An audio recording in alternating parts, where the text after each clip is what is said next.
Hello hi welcome back to మా ఇంటి వంట అండి.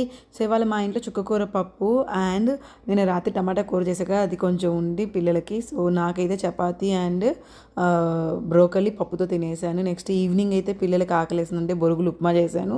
నెక్స్ట్ అయితే నేను వైభవలక్ష్మి పూజ ఉద్యాపానికి వెళ్ళాలి. సో అందుకనేసి పప్పు అయితే ఉంది కదా, అందుకని మళ్ళీ గోరుచిక్కుడుకాయ కూర చేశాను అనమాట డిన్నర్కి పిల్లలకి ఇంకా మా వారికి. సో ఇంకా నేనైతే వైభవలక్ష్మి పూజకి వెళ్ళాను పెబల్ సిటీలో. మా ఫ్రెండ్ చేసుకుంటుంది, తనకి 21 మెంబర్స్ కావాలి ముత్తైదులు. కానీ ఫస్ట్ అన్నాను దూరం కదా రాలేనేమో అంటే కాదు నిన్ను కూడా కౌంట్ చేసుకున్న, కంపల్సరీ పాసిబుల్ ఉంటే వచ్చేసాయి అంటే సరే. జనరల్గా హల్దీ కుంకుమ అంటే అసలు జనరల్గా నేను కాదని చెప్పాను, అంటే పసుపు కుంకుమకి పిలిస్తే కాదని చెప్పాను అనమాట. తినే సీమ, సో తిను చేసుకున్నారనమాట వైభవలక్ష్మి ఉద్యాపన.